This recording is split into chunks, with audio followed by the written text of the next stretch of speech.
humanity and to ask you to condemn the terrorist Israeli attacks clearly and unequivocally, to hold Israel accountable for planning and implementing these attacks and for violating اتفاقيات الأمم sovereignty of المتحدة Lebanon and والقرار its territorial 1701 integrity, for violating the UN ويطالب Charter and لبنان أيضا Resolution بوقف 1701. آلتها الحربية لتجنب Lebanon اندلاع also الحرب الإقليمية calls مدمرة upon you والحفاظ to على compel مصداقية Israel الأمم to stop المتحدة its war ودورها machinery, to في صون avert الأمن والسلم a destructive الدوليين regional war, to preserve والذي the يظل credibility لبنان of the مؤمنا United بأهميته Nations على الرغم and من its role كل in ما حدث maintaining international ويحدث. peace and security. لسنا Lebanon نبحث still اليوم believes عن in the قرارات relevance of جديدة تبقى international حبرا peace and على ورق security and the كما relevance جرت of this العادة بكل council. أسف We are not بكل ما looking يتعلق for a new بإسرائيل resolution ومصالحها. that would remain a dead letter as is the السيد case, الرئيس في unfortunately, الختام with every شكرا من resolution القلب pertaining to إلى Israel. الجزائر Mr. الشقيقة President, to conclude, I would ممثلة like المجموعة to العربية في thank مجلس الأمن Algeria, the التي representative عودتنا of على the Arab الوقوف group إلى in the جانب Security لبنان Council, which ومساندته always في stood by السراء والضراء. Lebanon and supported us in under إنني all أناشد circumstances. أعضاء هذا المجلس I call upon the أن members يقفوا of the على الجانب Security الصحيح Council من to التاريخ stand on the right side of history, وأن يدافعوا عن العدالة to والسلام defend justice and وأن peace, ندعم لبنان في and to سعيه support لتحقيق Lebanon in الأمن its effort to والاستقرار. achieve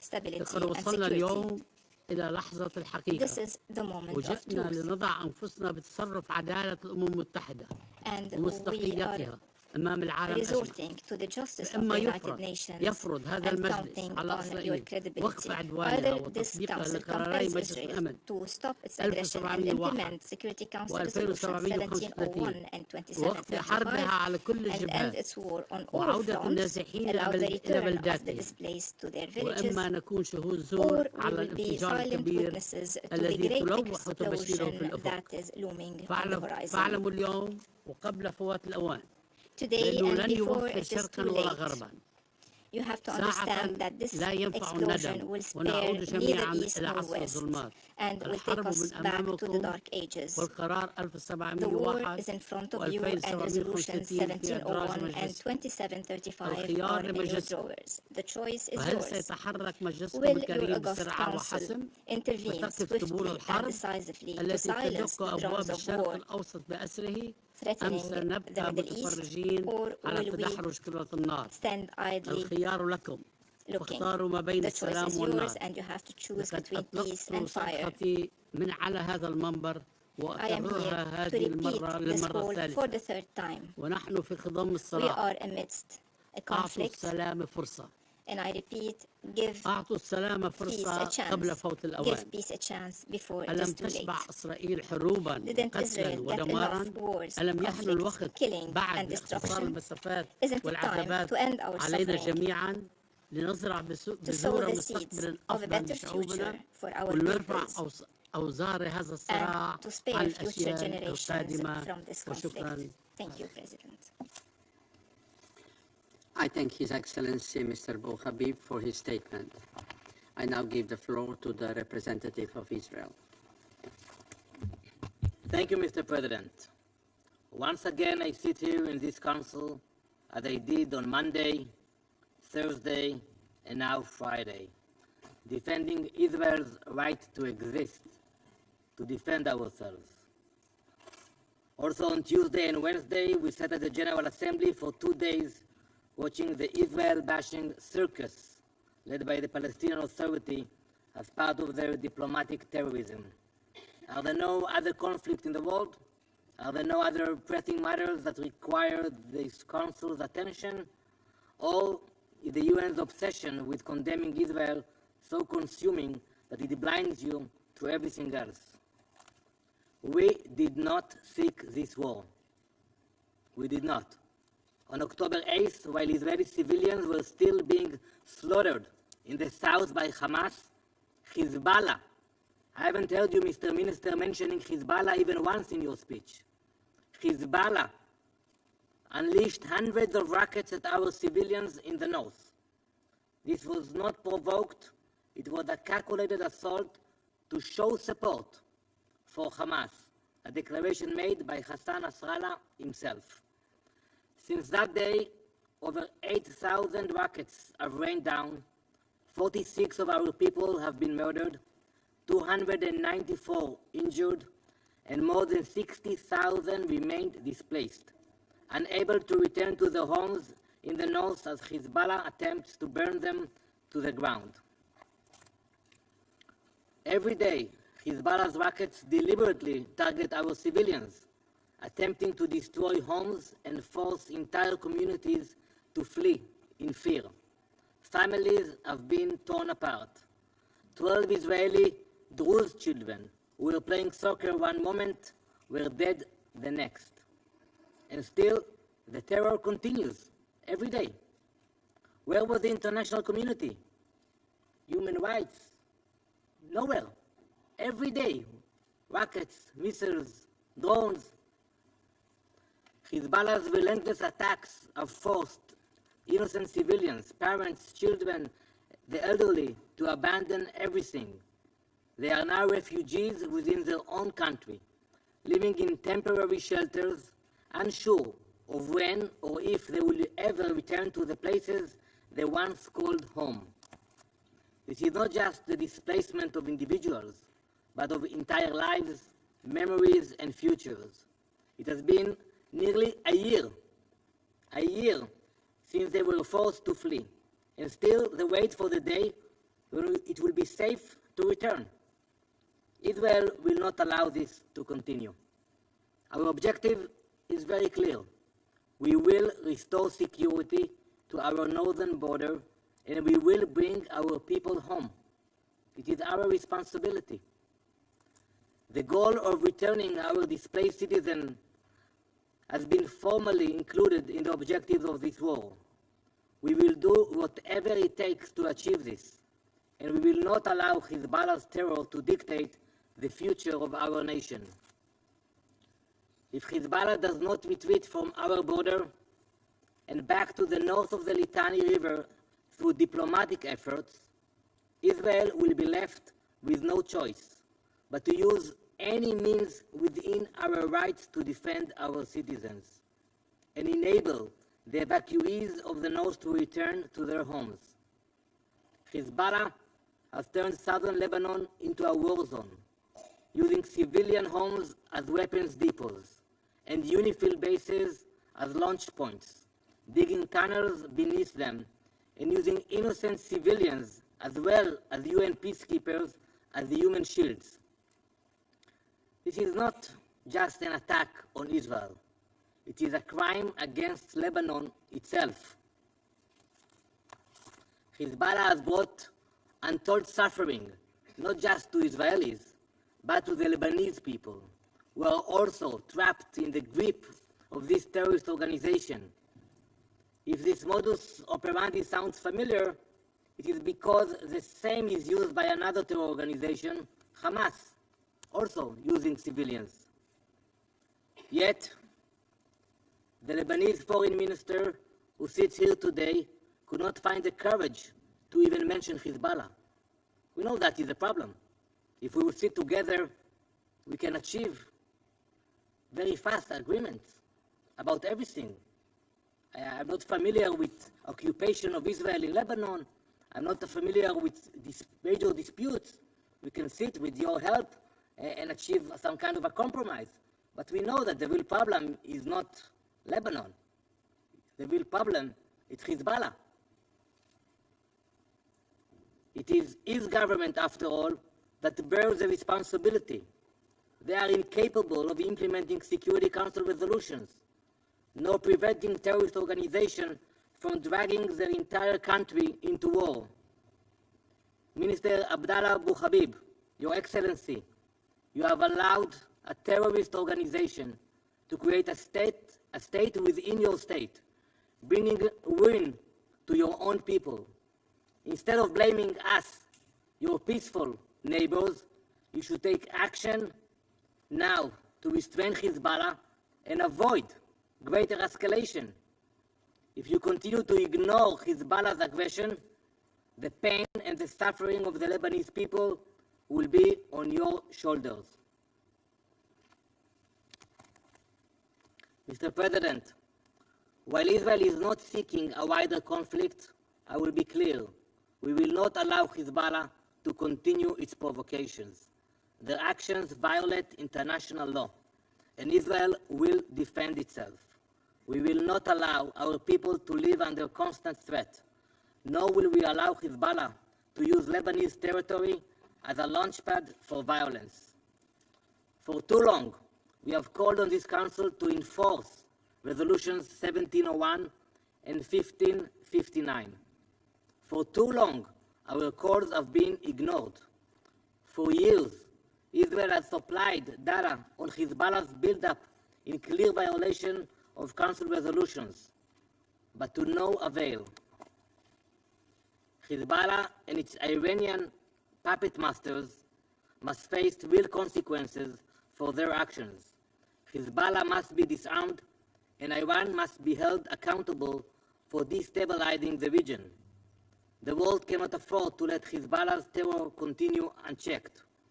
We call on this Council to condemn Hezbollah and Iran, and to designate Hezbollah and the Islamic Revolutionary Guard Corps as terrorist organizations.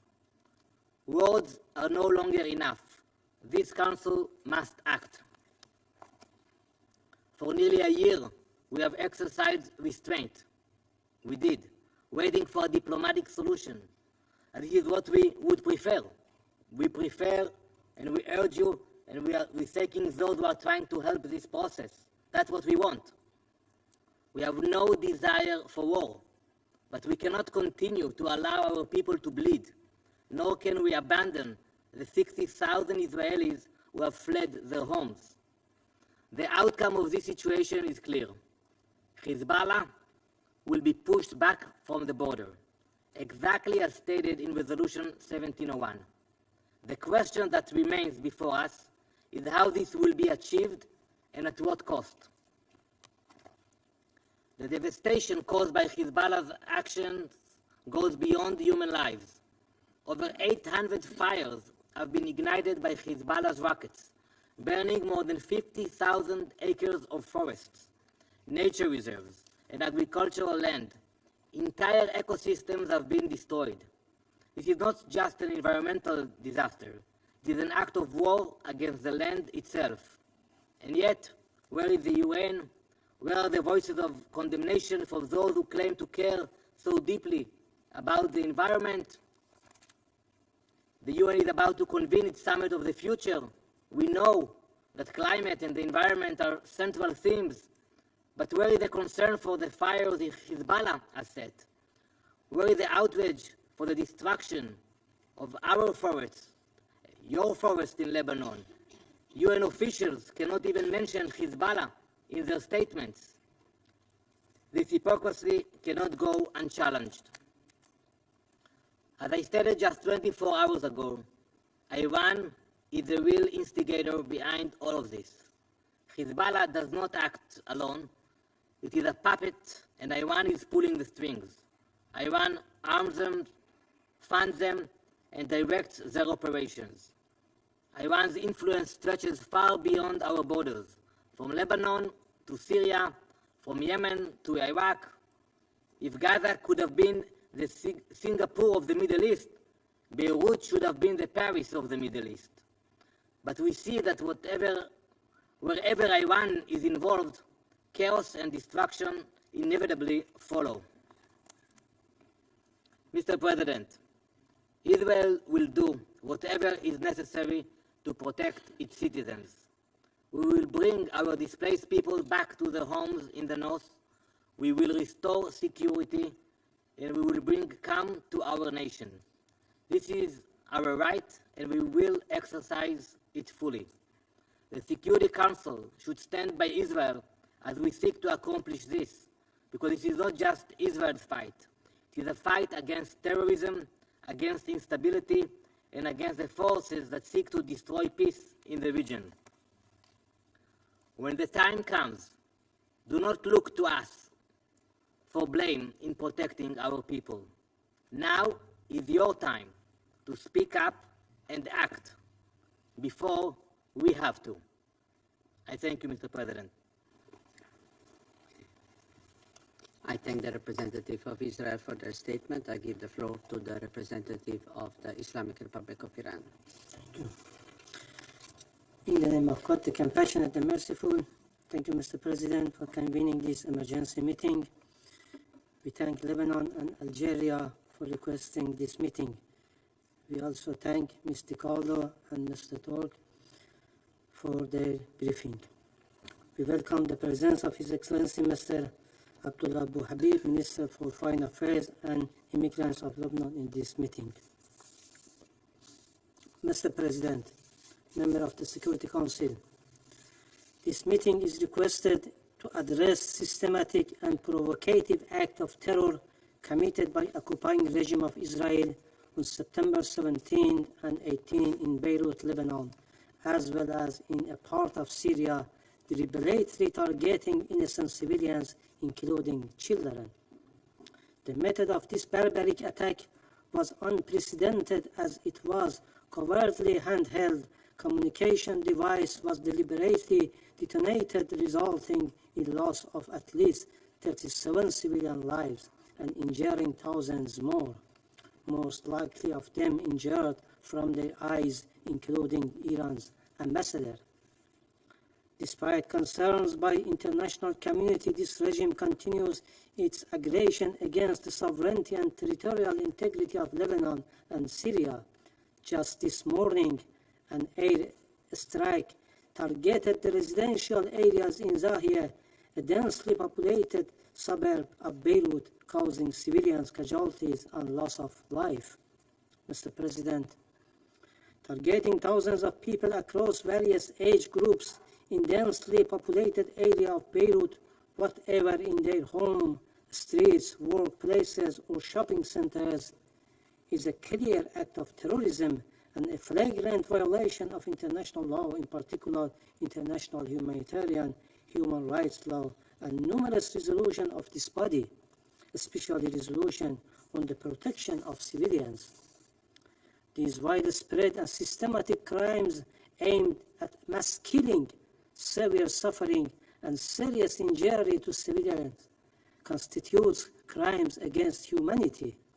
Reports suggest that Israel intended to kill at least 5,000 civilians, while some devices either undistributed or deactivated. The Israeli barbaric attack has left Lebanon hospitals and medical staff in an unprecedented state of emergency, and attacks have sparked widespread fear and panic across Lebanon. Undoubtedly, Israel bears full responsibility for the perpetration of such horrific crimes. The repercussions of this attack extend far beyond Lebanon's border. The targeting of communication devices in the heart of Beirut sends a clear message to the international community.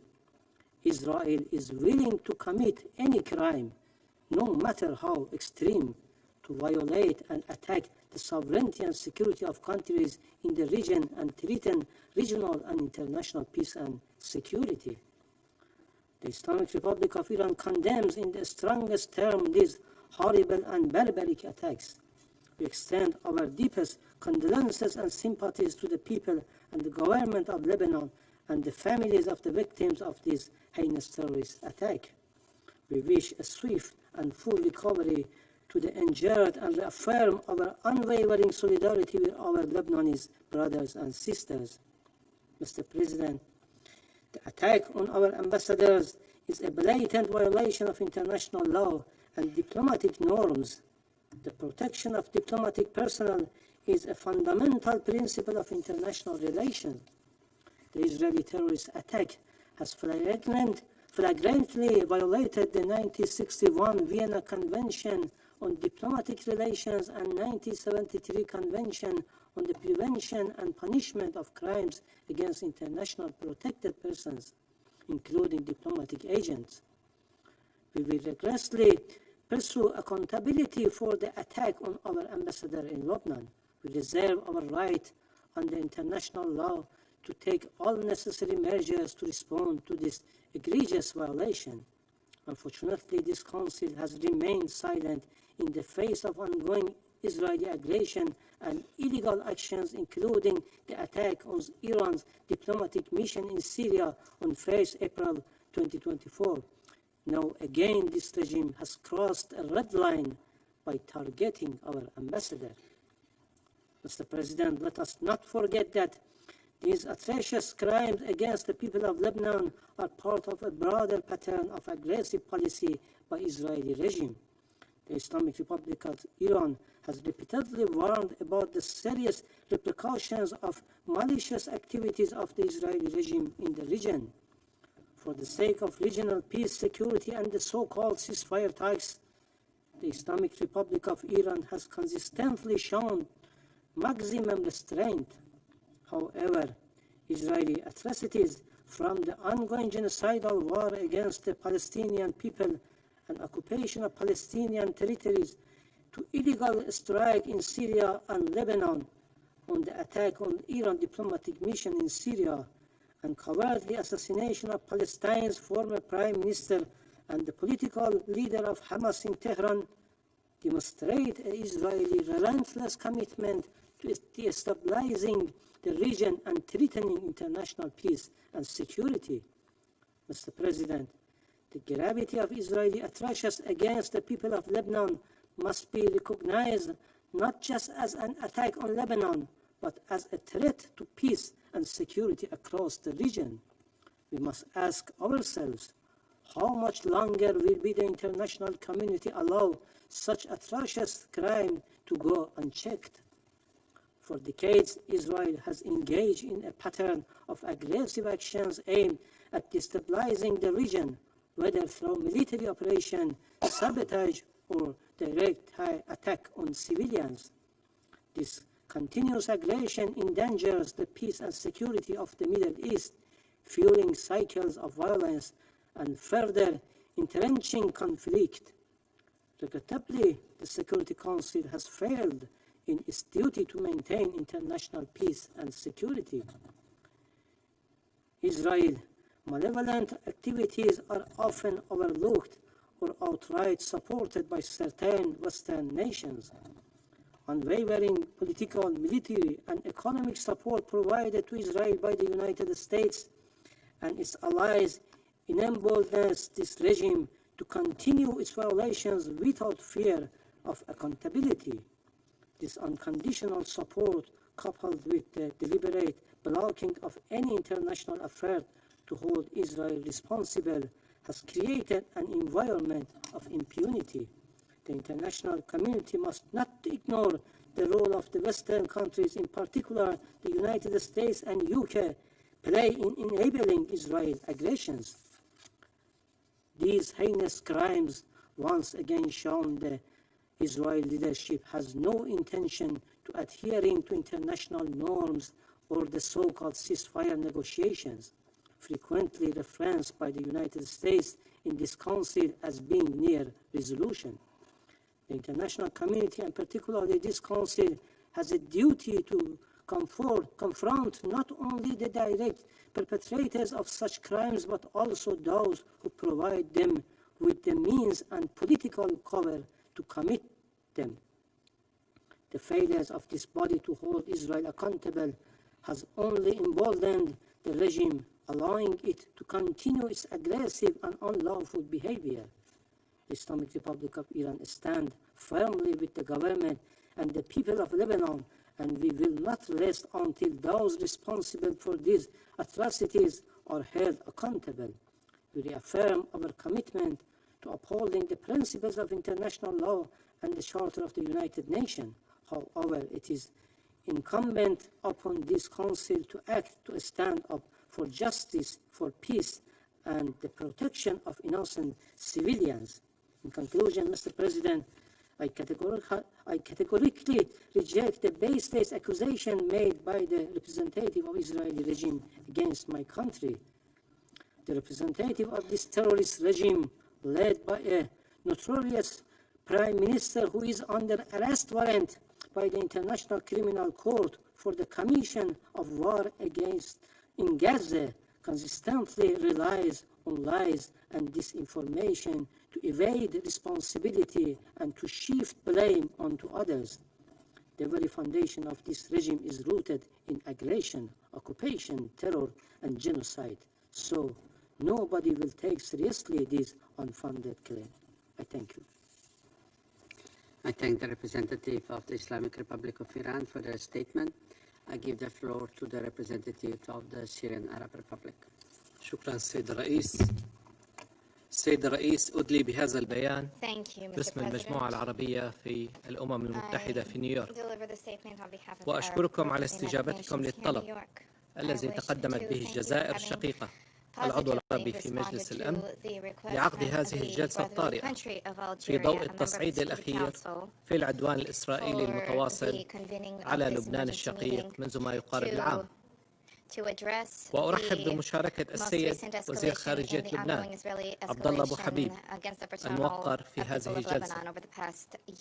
السيد الرئيس، لقد تعرض لبنان يومي الثلاثاء والأربعاء الماضيين إلى عدوان سبراني إسرائيلي استهدف آلاف المدنيين اللبنانيين في كافة أرجاء البلاد في توقيت واحد، وذلك من خلال تفجير آلاف أجهزة البيجر والأجهزة اللاسلكية، مما أسفر عن استشهاد 37 شخصا وإصابة 3250 غيرهم. لا يزال المئات منهم في حالة حرجة. بارتكابه لهذه الجريمة النكراء صعد كيان الاحتلال الإسرائيلي من إرهابه بحق المدنيين اللبنانيين عبر استهدافهم وأسرهم داخل منازلهم وفي الأماكن العامة التي يرتادونها دون أي اعتبار لمبادئ القانون الدولي والقانون الدولي الإنساني وحقوق الإنسان والحد الأدنى للقيم الإنسانية والحضارية. سيد الرئيس، إن همجية كيان الاحتلال الإسرائيلي ليست بجديدة، فقد قام منذ نشأته على القتل والإرهاب وارتكاب المجازر والفظائع، إلا أن الجديد هو ما اتسم به العدوان الأخير من توظيف للتقنيات الحديثة المدنية التي وجدت لخدمة البشرية وخيرها ورفاهها واستخدامها للقتل الجماعي للمدنيين.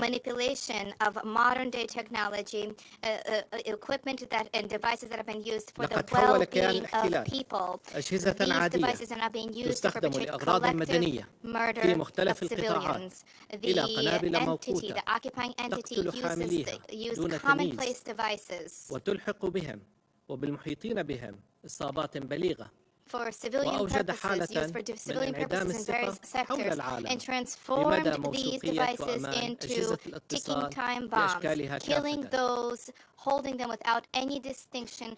لقد استخدمت سلطات الاحتلال الإسرائيلي على مدى الأشهر الماضية الهجمات السبرانية للتشويش على حركة النقل الجوي وتهديد أمن الطيران المدني الدولي وسلامة المسافرين في الأجواء اللبنانية وتعطيل الأنظمة التشغيلية المدنية وقرصنة شبكات الاتصالات والأجهزة الإلكترونية في المنشآت والمرافق الحيوية، وهي جرائم تؤكد جميعها استهتار إسرائيل بأرواح المدنيين وازدرائها للقانون الدولي والقانون الدولي الإنساني ومواثيق حقوق الإنسان.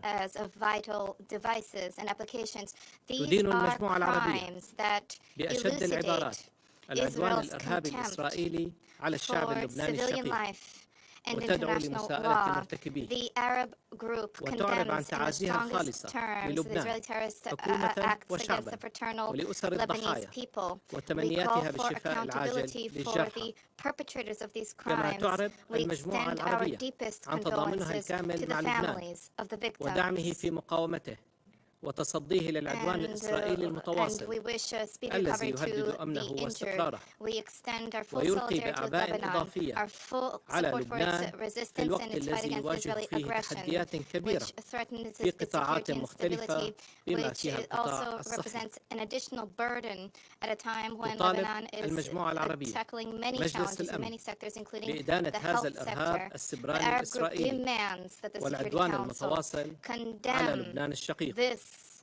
Israeli والذي cyber يمثل terrorism, this امتدادا ongoing لأعمال الإبادة aggression الجماعية against the brotherly والتطهير Lebanese العرقي people, which والانتهاكات is part الممنهجة and parcel of للقانون the acts الدولي of genocide that التي are being يرتكبها كيان perpetrated, الاحتلال ethnic الإسرائيلي cleansing, as well بحق as الشعب systematic الفلسطيني الشقيق violations of في international قطاع law غزة being perpetrated والضفة by the الغربية Israeli occupying واعتداءاته entity المتكررة على against دول Israeli المنطقة Palestinian people in بما the Gaza فيها Strip and the West بلاد Bank. سوريا. And we condemn aggressions against countries in the region, وتؤكد including المجموعة Syria. العربية The Arab أن group الأعمال العدوانية reiterates الإسرائيلية that Israeli لن acts of تفلح aggression بأي حال في will سن الشعوب العربية عن التمسك بحقوقها المشروعة والمكفولة will not بموجب القانون stymie the الدولي desire, وتحرير أراضيها المحتلة. the commitment of our people to كما our تطالب attachment المجموعة to the العربية legitimate rights مجلس to الأمن liberate territory. بتحمل We مسؤولياته في demand حفظ the السلم Security والأمن Council الدوليين meet ووقف its العدوان responsibility for the بشكل maintenance فوري of international peace and ووضع security. قراراته And we ذات الصلة demand an موضع end التطبيق an end لإنهاء to this الاحتلال aggression, for the Security الإسرائيلي Council للأراضي to العربية في enforce the فلسطين relevant وسوريا resolutions to ولبنان. end the Israeli وتحمل occupation of كيان Arab الاحتلال territories in Palestine, الإسرائيلي Syria, and المسؤولية Lebanon. الكاملة The عن أي Arab تصعيد group إضافي للأوضاع في المنطقة holds the يهدد Israeli بجرها إلى occupying حرب entity إقليمية. as for fully accountable for any escalation, any situation that results in full-blown السيد الرئيس، war in the region. اسمحوا لي بالإدلاء بالملاحظات التالية I بالصفة now الوطنية. wish to ينضم deliver وفد the بلاد following سوريا remarks in my لبيان المجموعة national العربية capacity. The Syrian وتدين delegation سوريا aligns itself العدوان with a statement والإرهاب of the Arab الإسرائيلي group. المتواصل على لبنان Syria الشقيق condemns بما في ذلك the الإرهاب aggression السبراني and the ongoing الذي terrorism أدى لاستشهاد against العشرات the وإصابة Lebanese people, آلاف including cyber غيرهم terrorism, which claimed the من lives of بينهم dozens, السفير الإيراني في injuring لبنان. thousands, including كما تدين بلادي the العدوان الهمجي الذي استهدف Iranian اليوم ambassador to الضاحية Lebanon. الجنوبية السكنية في العاصمة اللبنانية We بيروت وأسفر also عن استشهاد condemn the 14 barbaric شخصا aggression which targeted the من بينهم south suburbs عدد of من Beirut, claiming the الأطفال lives of 12 people, وإصابة including 66 آخرين. children, which resulted in تؤكد سوريا 66 people being تضامنها wounded. القوي مع الشعب اللبناني Syria الشقيق reaffirms ووقوفها إلى its جانبه full وتدعو solidarity جميع دول with العالم the fraternal وشعوبها Lebanese إلى people. إدانة And العدوان we call الإسرائيلي على upon لبنان all peoples والتحرك throughout the لوقفه world to condemn the Israeli aggression ومساءلة against سلطات Lebanon and to الاحتلال act to put الإسرائيلي عن an end جرائمها to this. كما And تحمل to سوريا demand الدول accountability الداعمة for لإسرائيل the وفي authorities, مقدمتها occupying الولايات authorities for the crimes المتحدة perpetrated. المسؤولية عن Furthermore, إمعان كيان الاحتلال we believe في أعماله that العدوانية states supporting وجرائمه Israel, الوحشية the United States, وكذلك عن first منع and مجلس foremost, الأمن shoulder من full الاطلاع responsibility بمسؤولياته في حفظ السلم والأمن الدوليين for the ongoing والتصدي Israeli للتهديد occupation, its acts of الذي aggression, يمثله its كيان barbaric الاحتلال crimes, as well as لهما. obstruction at the Security Council, preventing the Security سيد Council الرئيس، from ختاما upholding its responsibility هناك to سبب counter جذري threats واحد posed by the لما occupying تشهده power, المنطقة threats العربية to من عدم international peace and استقرار security. To ألا وهو conclude, استمرار الاحتلال there الإسرائيلي is للأراضي العربية a المحتلة single reason في for the فلسطين instability in the region, that is the والجولان Israeli occupation السوري of Arab وجنوب lands in لبنان. Palestine, in the Syrian إن أطفال Golan, مجد and in الشمس South Lebanon. الذين يحاول The Al ممثل Majd الاحتلال al-Shams, المتاجرة بدمائهم who was الطاهرة the representative of هم the أطفال occupation, سوريون من أهالي الجولان العربي السوري has tried to المحتل manipulate وهم يتطلعون and its history. These are وأهاليهم children who are Syrian لإنهاء children الاحتلال residing in occupied Syrian وانسحابه Golan, من who الجولان aspire, as do their ليعودوا families, إلى to وطنهم live سوريا. freely. والحل في المنطقة For the لا يكون إلا Golan بإنهاء to الاحتلال return to الإسرائيلي Syria, the ووضع حد solution in the region لممارساته can الإجرامية only, the resolution وانتهاكاته in the region can الممنهجة only lie للقانون through الدولي. an end to the occupation, شكرا سيد الرئيس. Israel's cessation to the systematic violations of international law. Thank you. I thank the representative of the Syrian Arab Republic for their statement. There are no more names inscribed on the list of speakers. I now invite Council members to informal consultations to continue our discussion on the subject. The meeting is adjourned.